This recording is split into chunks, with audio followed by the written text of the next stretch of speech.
If you're anything like me, your house isn't always put together. You have piles of laundry, toys scattered around, and the last thing you want to think about is dinner. This Sloppy Joe recipe is quick, easy, and sure to please your family. With dinner on the table in about 30 minutes, it gives me some extra time to do some tidying up. We're going to start out with 1 tablespoon of butter, and I have 1 onion that I've diced up. I'm going to throw into the pan, and we're going to cook that until it's soft. To our pan, we're adding 1 pound of ground beef. We're going to cook the meat until it is no longer pink.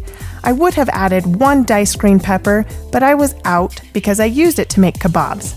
Check out that video.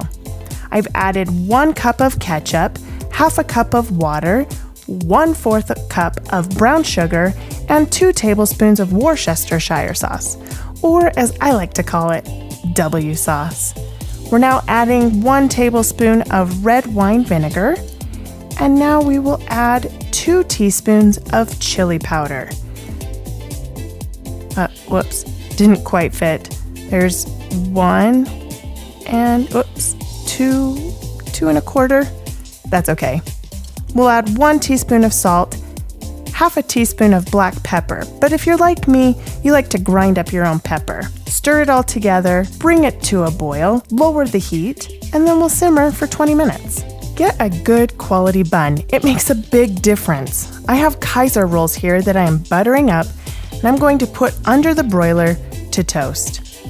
Do not burn your bread. Add a slice of good old American cheese because it's creamy when it melts. Or add whatever kind of cheese you like and stop complaining about fake cheese. Spoon on the meat as much as you'd like because after all, they are Sloppy Joes. Speaking of sloppy, leave me a comment below telling me what is your least favorite chore around the house. Mine would definitely be ironing clothes. Remember, these are going to get sloppy. So for now, just enjoy the mess. Remember to subscribe so together we can strengthen our families through food. We will see you in the next video.